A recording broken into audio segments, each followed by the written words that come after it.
The Alfie Whattam podcast. There seems to be a trend here, David, with you wanting to take on big tech, because this battle with AWS is not the first time you've gone after the Goliaths. I mean, obvious Apple situation with what happened. Just for the people that aren't aware of that backstory, can you just tell us a little bit about kind of the antitrust, your background in that area, the times you've taken on Apple and Tim and that sort of situation? Yes. So I've been working on the internet since 94, something like that. And the internet to me was a revelation. It was almost like an anomaly, this marketplace of truly no permissions. I can start a business, put it online. Do I have to ask anyone to do that? No. Does anyone get to tell me whether I can sell my software or not? No. I mean, within the legal limits, I can't sell, I don't know, handguns in Copenhagen online. Sure. That's not there. But for what we wanted to do, I just am in love with the independence of what I'd like to call the true web. Yeah.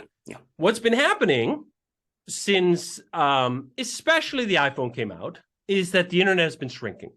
It's been consolidated into the hands of a few number of very large now conglomerates. That means they're in all these different businesses at once. I saw Amazon just got into like healthcare, and Apple is hawking credit cards, and they got their fingers in every single pie, and the few pies left they don't have their fingers in, they have designs and plans on getting their fingers in them. So there's this consolidation happening, and I go like, do you know what? This is going to take the internet in a bad direction. I don't want that. Again, as I said, I owe my career, my business, my fortune to the free internet, not just the internet, Yes, not just HTTP mediated, the freedom and independence that comes with that. So I need to stand up and fight for it. And how that really radicalized me further still. I mean, I've held these ideals sort of fuzzily for many years was when we launched Hey in 2020. So Hey.com is a new email service, and we are taking on Gmail, we're taking on Outlook, and I thought like, all right, stouch competition right there, right? Like the thing like, all right, we're gonna battle with Gmail. Okay, good luck with that. And I'm like, all right, I like the odds anyway. I think we have a far superior product. I think we can convince customers to be consumers rather than the thing being sold. And I think innovation in email has basically been at a standstill for 14 years since the introduction of Gmail back in 2004, when we started thinking about, hey, we can do better. Let's take it on. What I did not anticipate was that to go against the boss, fight Gmail, we first also had to get through the gatekeeper, Apple. And this is what happened. So we spent 2 years developing Hey, millions of dollars plowed into it, totally speculative bet, right? Like if you were to pitch this to a VC, they'd go like, what, are you fucking crazy? You want to take on Gmail? They have the most popular product in tech that's free. How can you compete with that? Anyway, we decided to do it. We show up, we build all the stuff, we get our apps, right? This is an email client. You need native apps, otherwise you're just not in the competition. We build our native apps, we get them approved on Google. Yay! We get them approved on Apple. Yay! Well, yay for about a weekend. We get the Hey app approved on Friday. Then on Monday is our big launch. And literally like 2 hours, I think it was, after our launch, we push another update to the app because bug fixes early on, blah, blah. Apple comes back with like, yeah, we're not approving that. Business model violations. Like, what? What are you talking about? You approved the other app. We're in the App Store. What business model violation? Oh, you're selling a service and you're not allowing us to get 30% of your revenue. I'm like, what? What are you talking about? We've been doing this for years. Basecamp has been in the App Store since like also 2010 or something like that. It's run the same way. What's different?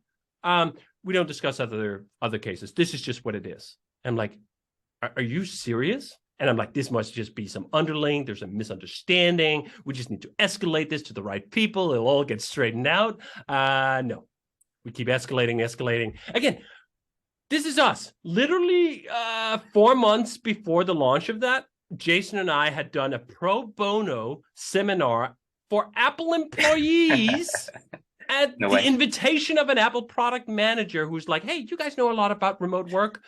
This is the pandemic. We have to do a lot of remote work. Can you come help us? And we thought like, hey, we're golden. We did a literal ad for Apple back in the 2000s where we're like, oh, Macs are really cool. They're great. And whatever. We're like, we should be in golden standing with this company. Sure. And they show up and they want to destroy our business unless we give them 30%.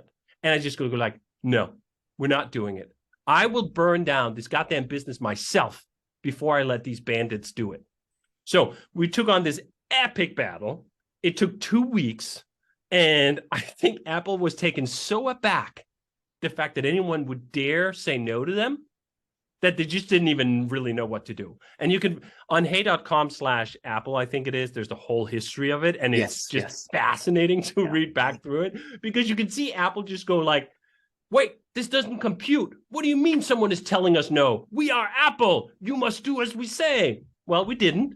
And we fought them, and that turned into this whole antitrust battle. I testified in front of Congress. I testified in front of several state houses. This is a really long, drawn-out battle that I was super gung-ho for like 2 years, and then I got a little discouraged that nothing fucking changed. But then what's happening now is that change is finally coming. The thing about the Leviathan of state power is that it may come slowly, but when it comes hard. The EU passed this new Digital Markets Act last year that's going to come into real effect next year in 2024. That's going to give us everything we want. Yeah. It's basically going to give us the freedom on the phones that we've had on every other computing platform since the beginning of computing. That is, if you make a piece of software and you find a buyer who's willing to pay for it, you can transact. This is the logic that Apple has upended together with Google. It's a duopoly. Or I actually like to say it's two monopolies conspiring. It's actually not a duopoly because the markets are separated. Sure. The vast majority of iPhone users are never, ever looking at an Android phone. And many Android users are not looking at iPhone phones. So these are segregated markets. These are monopolies we're going up against. And for us, when it came to Hey, the most important monopoly was Apple. Because for our kind of product, Hey is a subscription service. You have to pay $99 a year to use it.